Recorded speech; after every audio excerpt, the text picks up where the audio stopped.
Hi, I'm Aaron, and I'm in the kitchen, and today I am making Hachis Parmentier. This is the first French dish I'm introducing to the channel. I am marrying very soon a lovely Frenchman, and I have learned a few French dishes, and this is the first one I'm showing to you guys. A lot of people call this a cottage pie, that are not French, by the way. It is not a cottage pie. A lot of people call this a shepherd's pie. This is not a shepherd's pie. However, what I'm going to make today is my twist, my take on it. The first time I had this recipe, his mother actually made this for us, and it was so delicious. I had to go home and make up my version of it, and my fiance approves. So, here we go. Starting off with today, I'm making every part of this dish that's not going in the oven inside of my Instant Pot, only for the sake of this video.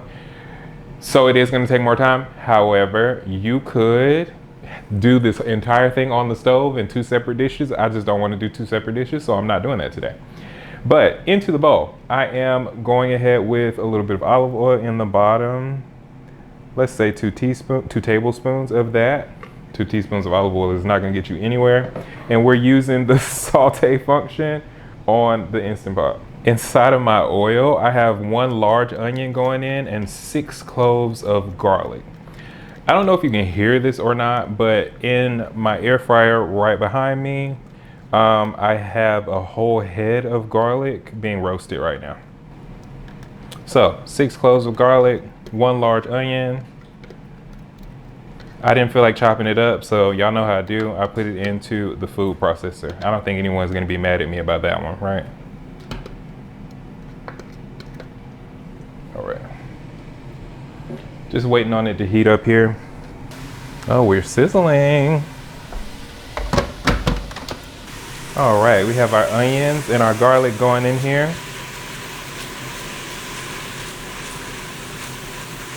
And we want these to cook down. I think I'm gonna add a little bit more oil to this. If you don't want to use, olive oil, you can use butter.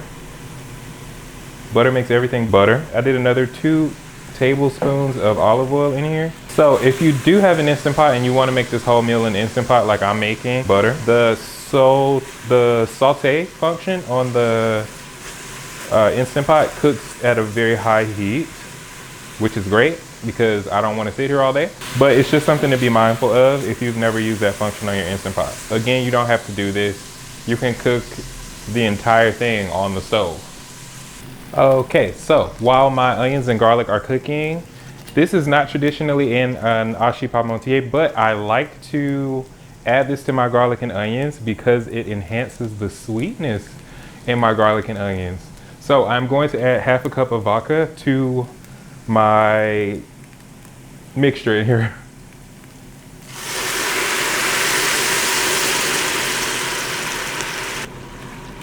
And we're gonna cook this all the way down before we add our ground beef to this. Okay, our onions are nice and juicy in here. You got juicy. Gonna start cooking our ground beef now. So, I don't have a particular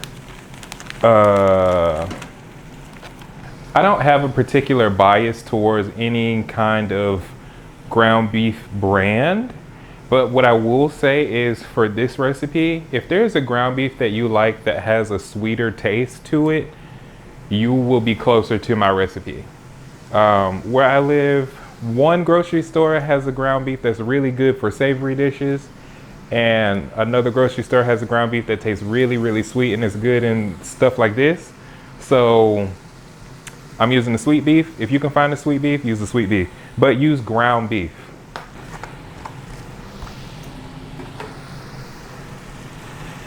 Butter.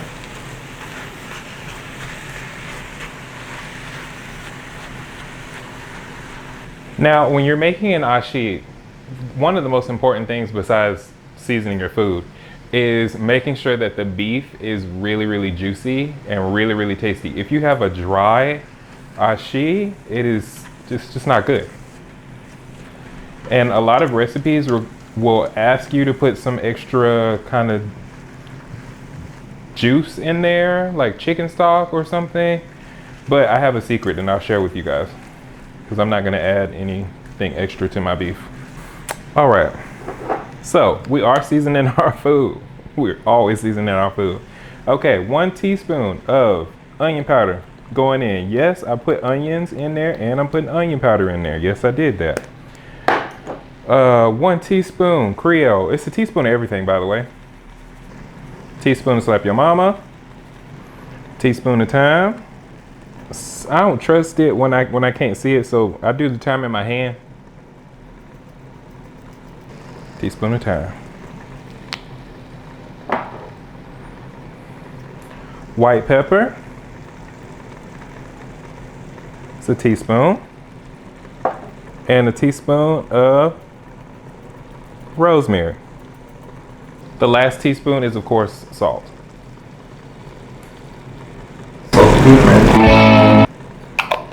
All right.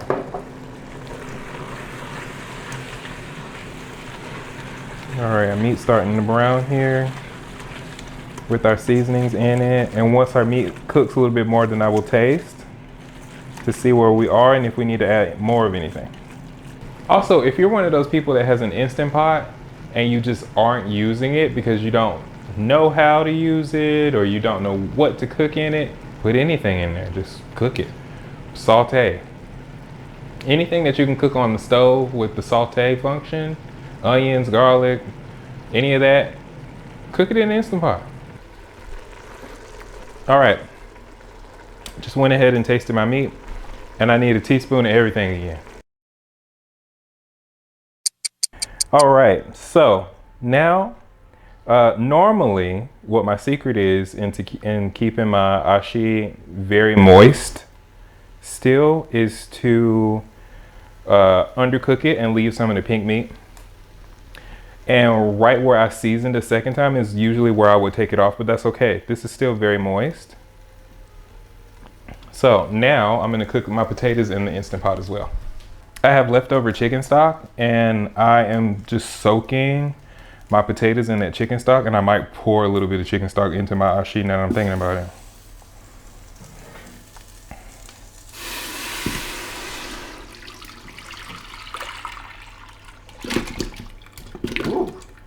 I didn't taste this beef again. Let me taste it one more time before I put that chicken stock there. Just do a close up of the thing. Just to make sure it's not poisonous, you don't need to try it. All right, so I don't normally add any more juice to my ashi, but today I did add a little bit more. And I think I will scoop maybe I'll do another scoop of my chicken broth into my ashi, my ground meat mixture. Maybe I'll do like 2 more scoops in here just to make sure. But if you want your meat to remain juicy in this without having to add any juice, just undercook your beef. Make sure that your beef is mostly brown, but like some pink bits in there. So, because this is going in the oven. So the beef will cook through in the 20 minutes that it's in the oven. So don't even worry about it not being cooked enough. But now I see the juice, so I'm gonna stop there and I'm not gonna add anything else. All right, my next step in my Instant Pot. I put my potatoes in there with the chicken stock in it. My next step in my Instant Pot is to pressure cook. I'm gonna pressure cook my potatoes for 20 minutes. 22 minutes to be exact. And I will see you all when I come back.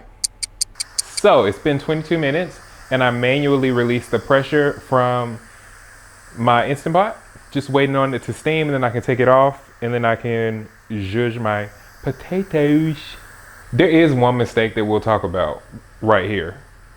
If you mash your potatoes with too much juice in your potatoes, your potatoes will turn gritty. It doesn't matter how much cheese and cream. I mean, you will put so much cheese and cream in them to make them not gritty.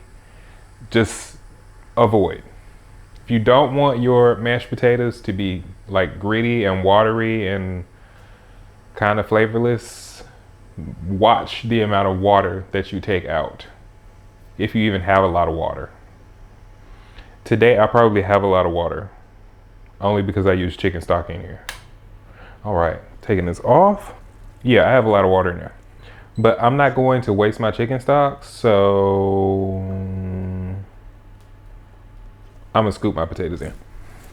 A little bit of the juice isn't bad. That's totally fine if you have a little bit of juice in there. But most of the juice, you want to control the juice that's going into your mashed potatoes. And I'm gonna scoop. If this was just water, I would just strain it out, but in fact, I may or may not pour some more of this chicken stock into this meat, since I had to sit it here and let it wait.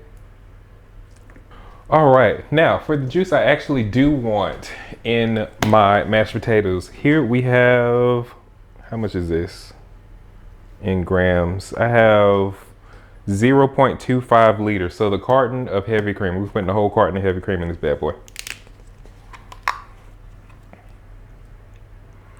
Now that we do want.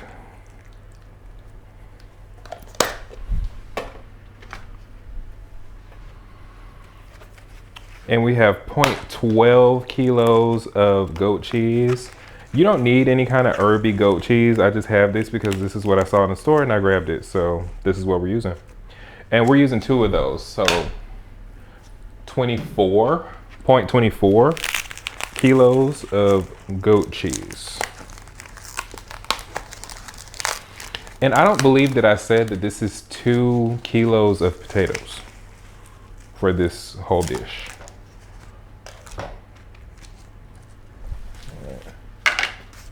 And the last thing that's going in here is a stick of butter.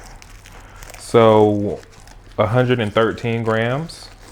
For you Americans out there, that is just a stick of butter.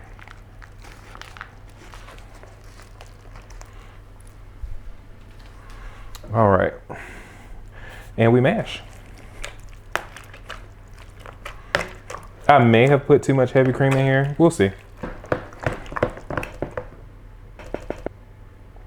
Oh my God. Okay, can you see that my potatoes, even though I'm not done mixing, can you see that my potatoes are not runny? Yeah. If your potatoes are runny, it's because you have too much water in them. Mashed potatoes, in my opinion, should not be runny. They should not be gritty.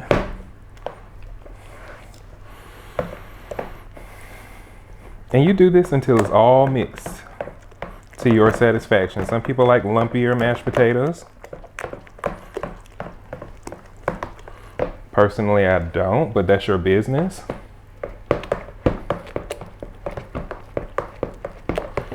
Now, do you remember at the beginning of the video when I told you I roasted garlic? Guess where it's going?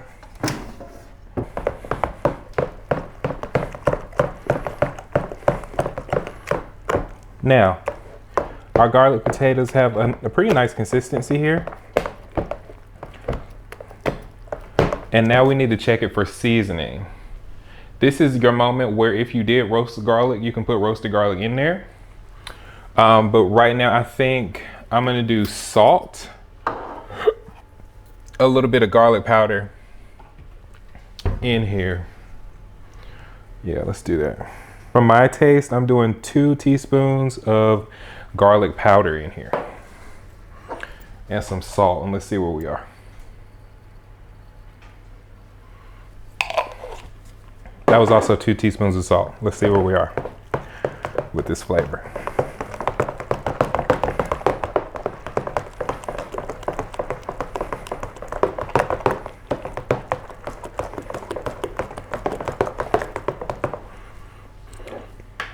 For my taste, it needs more salt.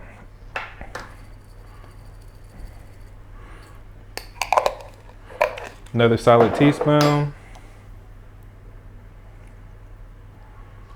Another teaspoon of garlic powder. I am going to do a teaspoon of onion powder because I can and I want to. And maybe a little bit of white pepper. Now you don't have to do that. If you like your mashed potatoes plain, go ahead. But tonight I'm feeling this vibe on the mashed potatoes, so that's what I'm doing.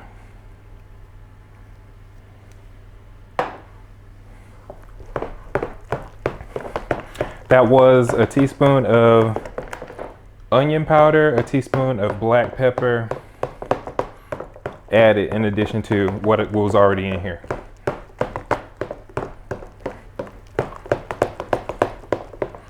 All right, let's taste this.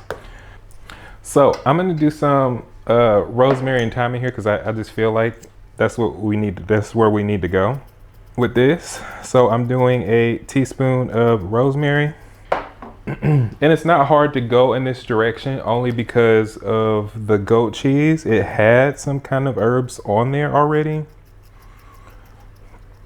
Not a huge fan of like getting pre-spiced, pre-herbed stuff, only because I don't really know what was on there or how long it's been on there. But that's the only thing that they had in the store, so I grabbed it. So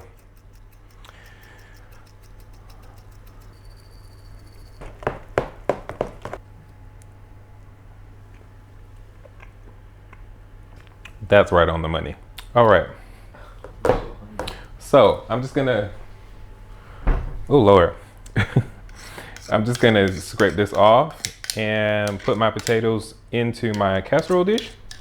And then this is gonna go into a preheated oven at 350 for 20 minutes. Oh, but for something extra special, I'm gonna put some Emmental cheese on the top to get a little crispity, crunchity topping there. I want it in the dish. I don't want to have a bunch of extra potatoes. So I hope you don't mind. Do you mind? Nope. Great.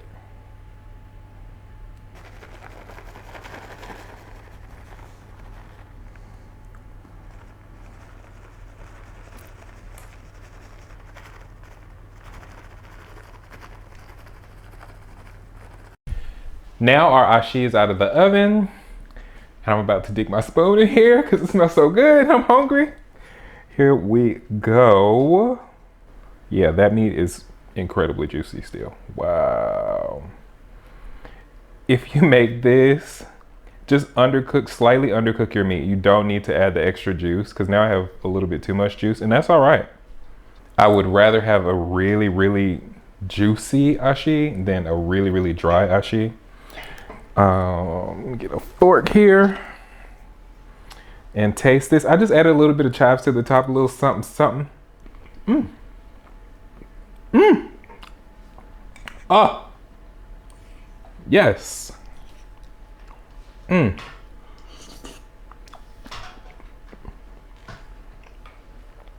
That is everything right there.